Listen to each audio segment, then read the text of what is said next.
whiskey lovers, welcome to the Christmas edition of Whiskey Straight with me, Big Al.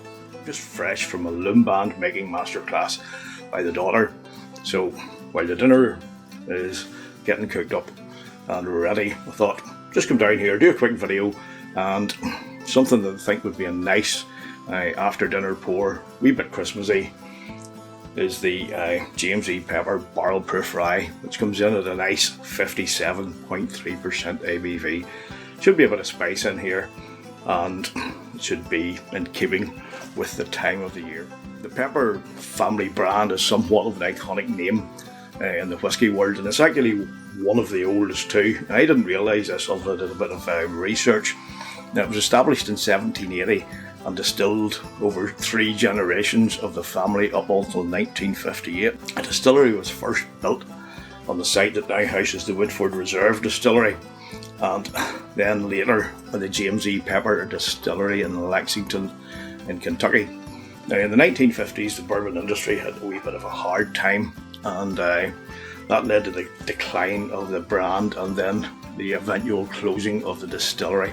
The history of the family and the whisky really is a very interesting read, so I'll pop a wee link in down below, and it's well worth having a look at. In 2008, the brand was relaunched by whisky entrepreneur Amir PA, and the whisky that's actually in the 1776 range here now was distilled years ago previously in collaboration with the Lawrenceburg Distillery in Indiana. So it is an MGP product, but in the intervening years, since it was relaunched again, and after quite a lot of construction, the distillery was completely rebuilt and it began distilling again in December 2017. So that means give it a few years down the line and they'll be bringing out their own product, and something to really look forward to. Now, the 1776 on the label there, that name refers to the American Declaration of Independence and the fact that James E. Pepper, who was the last owner of the Old Pepper Distillery, referred to his whisky by the nickname Old 1776. If you've got a bottle of this, crack it open, pour a wee dram, and we'll share a drink together. Sláinte. It's fruity, it's subtle. What I'm getting coming through is a bit of candy essence, some orange marmalade, and that's marmalade with like a sprinkling of demerara sugar on top. Now, I'm getting some lime in there as well, and like a wee touch of lemongrass too. And coming right in on the back of that, the aroma eventually becomes a wee bit more full-bodied. And that extra body in there brings with a wee bit of coffee, some caramel, even a bit of char, and then right again at the back, in comes that lighter note of lemongrass once more. Now, there's nothing really on the nose here that gives any indication or reflection that this is actually a barrel-proof product. It's light, it's mellow, it's sweet, it's fruity. Altogether, it is really quite a rounded and complimentary nose. So let's have a wee sip and see how it fares on the palate. Sláinte. Now, I was saying there that on the nose, there's no real indication that this is barrel proof, but let me tell you, once you take a sip, you'll realise that it is.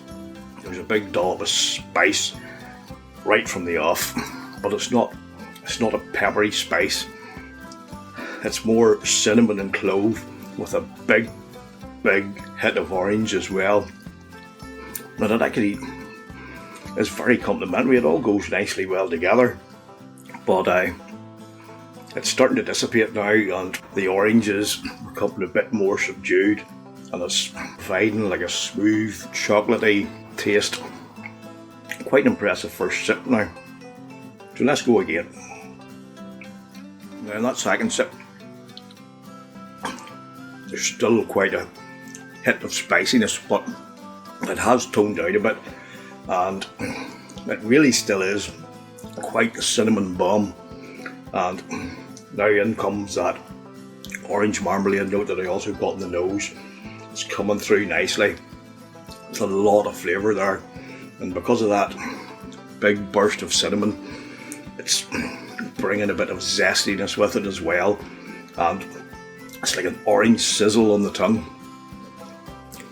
And that cinnamon is backed up by a bit of clove.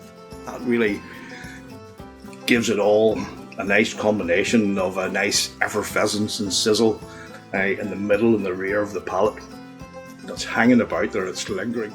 And the more it lingers, that allows the darker fruits like sultanas and raisins to come in a bit. There's a bit of char that comes in with that as well. But all in all, it's mostly fruity, it's zesty, and there really is a nice bite of that cinnamon heat and warming clove. So we'll have one more sip and then I sum up the final thoughts. Cinnamon and orange still are the predominant features here, but they bring with it a nice creamy smoothness, and the flavours are really very reminiscent of a Terry's chocolate orange, but that's a Terry's chocolate orange with dark chocolate rather than milk chocolate. It has that wee bit more of a darker hint after a few sips, and there's a wee bit of toffee coming in the end there. It really is quite a bloody good pour, this, and I'm really enjoying it. You know, this is really a fantastic rye and I'm enjoying it very much, and I'm glad I picked it up. But the one downside of it is it's quite difficult to source over here in the UK, and when you do get it, it can be a tad on the more expensive side, in the mid 50s, perhaps 60 quid range, and that's quite a lot of money, albeit it is obviously a barrel proof. I picked this up at 31 quid in the deal, and yes, at that price all day long, it's a no-brainer. As I say, I'm enjoying it very much, and I would highly recommend, if you get the chance to try it.